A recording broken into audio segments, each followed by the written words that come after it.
नमस्कार बंधुगण, पुजो परिक्रमा द्वितीय दिने द्वितीय एक पुजो मंडपे आपनादेर सकलके करी स्वागत।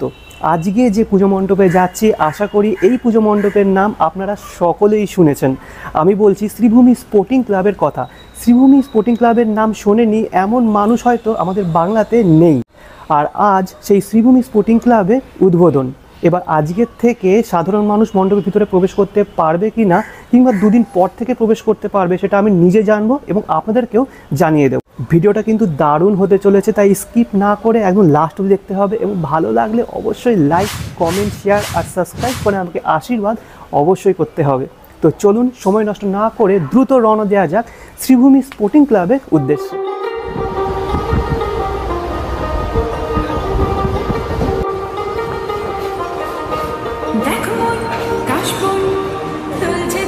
तो मैंने दाड़िए आছি होते गিয়ে ना होते पारा लंडনের सामने अर्थात लेक टाउनर এই যে ওয়াচ টাওয়ার তার ঠিক সামনে। এখান থেকেই পুজোটা মেইনলি শুরু হয়ে যায়। তো এটি হলো মেইনলি लेक টাউনর ওয়াচ টাওয়ার।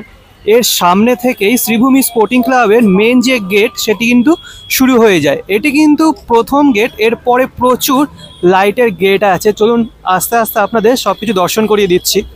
কাটায় কিন্তু এখনো 4টে বাজেনি আর দেখতে পাচ্ছেন লাইটের যে গেটগুলো সেগুলো জ্বালিয়ে দেওয়া হয়েছে। আর এই যে রাস্তাটা দেখছেন সামনে, এই রাস্তাটা সম্পূর্ণ লোকে ভর্তি হয়ে যায়, ঠিক আছে। আর আজকে যেহেতু উদ্বোধন সেজন্য প্রচুর পুলিশও রয়েছে।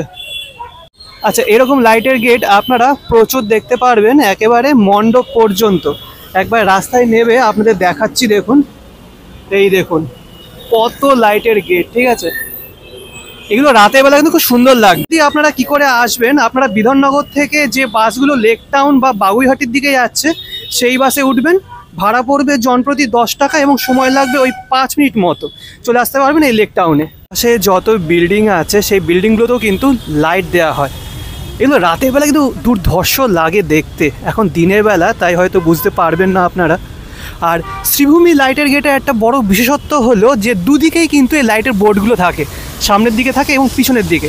আর এখানে দেখতে পাচ্ছেন আমাদের নবনির্মিত যে দীঘার জগন্নাথ মন্দির, তার উপর লাইটের গেটটি তৈরি করা। এখন দাঁড়িয়ে আছি শ্রীভূমি স্পোর্টিং ক্লাবের যে মূল গেট তার সামনে। এর সোজাসুজি যে পথটা চলে গেল সেই পথ দিয়ে 2-3 মিনিট হাঁটলেই পড়বে শ্রীভূমি পুজোটা। আর প্রত্যেক বছর শ্রীভূমি যে মণ্ডপটি তৈরি করে তার সাথে সামঞ্জস্য রেখে এই মূল গেটটি তৈরি হয়।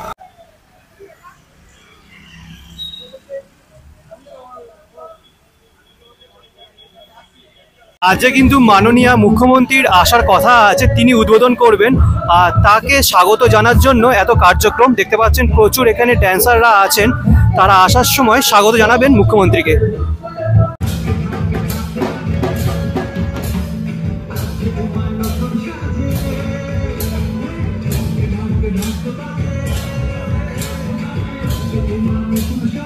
তো বর্তমানে দাঁড়িয়ে আছি শ্রীভূমি যে ক্লাব তার ঠিক সামনে। আর এর ঠিক পাশেই পুজোটা হয়ে থাকে। এখন কাউকে যেতে দিচ্ছে না, কারণ মাননীয় মুখ্যমন্ত্রী মহাশয়া আসবেন উদ্বোধন করতে। তো তার জন্য কিন্তু এরকম ঘিরে রেখেছে। তিনি চলে গেলেই তারপর আমি আপনাদের দেখিয়ে দেবো।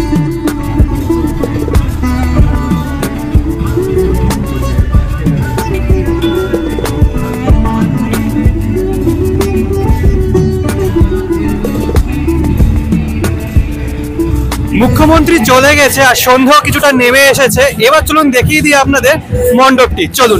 রক্তদান শিবির প্রত্যেককে আমি আহ্বান জানালাম।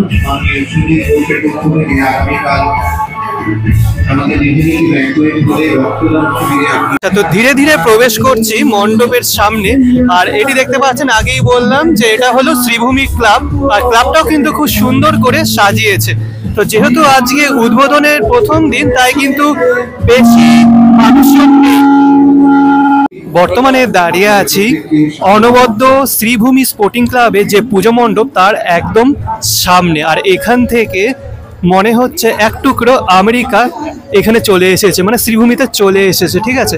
তো যেমনটা আগেই আপনাদের দেখিয়েছিলাম যে মণ্ডপের দুপাশে এই অংশটা আর এই অংশটা মণ্ডপের অধীনেই আনা হয়।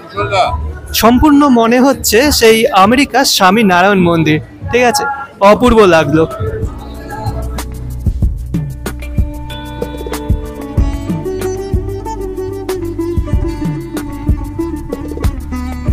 যদি একটু জুম করি তাহলে দেখতে পাবেন যে নাগারা শিল্পরীতির প্রত্যেকটি স্থাপত্য এই মন্দিরে মানে এই মণ্ডপে আপনি দেখতে পাবেন, ঠিক আছে।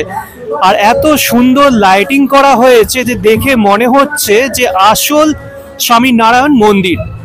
মণ্ডপের কোনায় কোনায় আপনি দেখতে পাবেন নাগারা স্থাপত্য শৈলী। এই সব কিছুই কিন্তু ফাইবার দ্বারা নির্মিত। হঠাৎ যদি চোখে পড়ে তাহলে মনে হবে যে পাথর দ্বারা নির্মিত হয়েছে এই মণ্ডপটি। আর মণ্ডপের একদম মাঝখানে রয়েছে একটি ঝাড়বাতি, একটি হলুদ বর্ণের ঝাড়বাতি, খুব মিষ্টি লাগছে এই কালারটা। আর তার ঠিক নিচে লেখা রয়েছে শ্রীভূমি স্পোর্টিং ক্লাব 2025। আর আজ যেহেতু উদ্বোধন হয়েছে, সমস্ত নৃত্যশিল্পীরা এখানে ছবি তুলছে, দেখতে পাচ্ছেন। আর বেশ ভালোই ভিড় হয়েছে প্রথম দিন। ওদিকে লাইটিং রয়েছে, যখন বেরোবো তখন আপনাদের দেখিয়ে দেবো। এই তো ছিল বাইরের দৃশ্য, এবার চলুন ভিতরে কেমন করেছে সেটা আপনাদের দর্শন করিয়ে দিই। চলুন। দাঁড়িয়ে আছি মণ্ডপের একদম সামনে, আর এখান থেকে দারুণ লাগছে কিন্তু। পুরো হোয়াইট কালারের এই মণ্ডপটি, আর তার উপরে আলোকসজ্জা এত সুন্দর করে দেওয়া হয়েছে যে অপূর্ব লাগছে। আর একবার কাজটা আপনাদের দেখিয়ে দিই কাছ থেকে। তো মণ্ডপের গায়ে যে কাজগুলো করা হয়েছে সেগুলো কিন্তু এক কথায় অনবদ্য। নাগারা শিল্পরীতির যে নিদর্শন সেটি কিন্তু অক্ষরে অক্ষরে আপনি এখানে দেখতে পাবেন। দারুণ কাজ। আর যে পিলারগুলো দেখছেন এগুলো আমি আগেই আপনাদের দেখিয়েছিলাম। তো চলুন ভিতরে প্রবেশ করি আর দেখি মণ্ডপের ভিতরে সৌন্দর্যতা।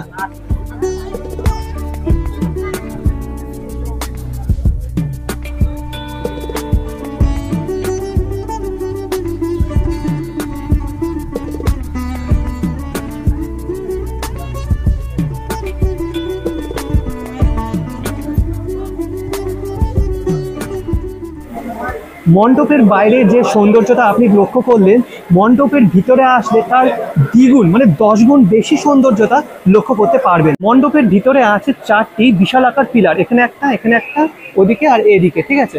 আর এই পিলারগুলো শুধু পিলার নয়, পিলারের গায়ে আছে বিভিন্ন নকশা, তার সাথে বিভিন্ন দেবদেবীর মূর্তি আপনি লক্ষ্য করতে পারবেন। এই দেখুন, তার সাথে নকশাও কিন্তু রয়েছে। আপনি যখন পিলারটা প্রথম দেখবেন তখন পুরোপুরি মনে হবে এটি যেন সিমেন্টের তৈরি বা পাথরের তৈরি, কিন্তু এগুলো কিন্তু ফাইবার দ্বারা নির্মিত।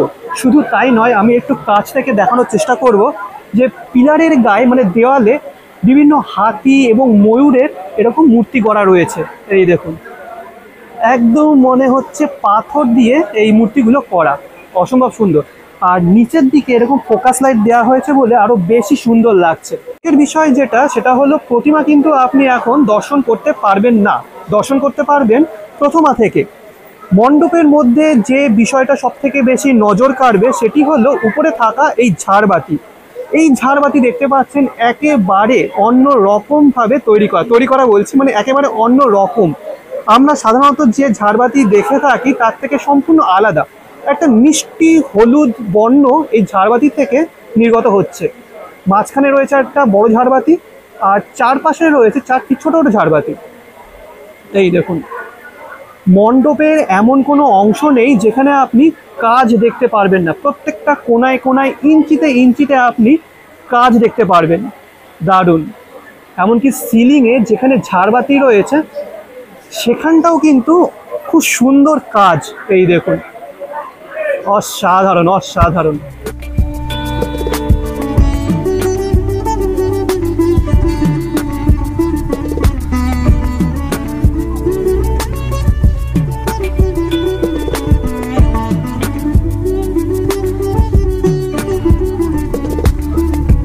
একটা জিনিস আপনি লক্ষ্য করবেন, মণ্ডপের ভিতরে যেমন কাজ আছে তেমন কিন্তু আরেকটা বিষয় আছে যেটি লক্ষণীয়। মণ্ডপের 3 দিকে উপরের দিকে নহবতখানার মতন একটা অংশ বিশেষ তৈরি করা হয়েছে। এই দেখুন, সরি একটু কাঁপছে লাইটের জন্য। তো মণ্ডপের 3 দিকে, এদিকে আর উপরের দিকে আছে এরকম নহবতখানার মতো অংশ বিশেষ। তার নিচে যদি আমি জুম করে দেখাই তাহলে দেখতে পাবেন খুব সুন্দর ডিজাইন করা বিভিন্ন ছোট ছোট মূর্তি দিয়ে গোটা বিষয়টা সাজানো হয়েছে। শুধু তাই নয়, নকশার নিচে ছোট ছোট হাতির যে মুখগুলো হয় সেগুলো দেখলে আপনি হয়তো ভাববেন যে এগুলো পাথর দ্বারা নির্মিত, কিন্তু এগুলো সবকিছুই ফাইবার দ্বারা তৈরি। প্রতি বছর কিন্তু প্রবেশদ্বারের একদম উপরের দিকে খুব সুন্দর একটা ঝাড়বাতিও সেট করা হয়।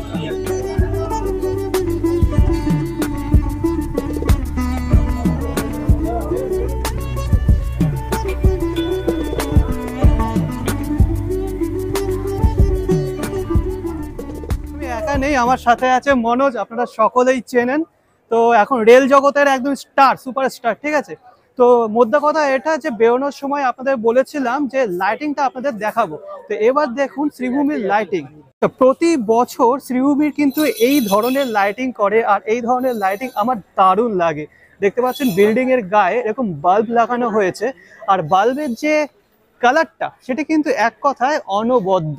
দেখুন পুরো রাস্তা জুড়ে একদম মেন রোড থেকে শুরু করে মণ্ডপ পর্যন্ত এই লাইটগুলোই ঝোলানো আছে।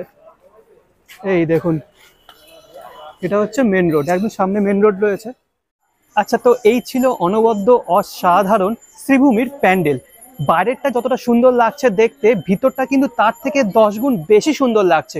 তো প্রতিমা কিন্তু আজকে আপনারা দর্শন করতে পারবেন না, কালকে অর্থাৎ আগামী দিন মহালয়ার দিন গয়না পরানো হবে, এবং পরের দিন অর্থাৎ প্রথমার দিন আপনারা প্রতিমা দর্শন করতে পারবেন। ভিডিওটা যদি ভালো লেগে থাকে তাহলে অবশ্যই লাইক, কমেন্ট, শেয়ার এবং সাবস্ক্রাইব করতে ভুলবেন না। আসি পরবর্তী কোনো এক পুজো মণ্ডপ নিয়ে।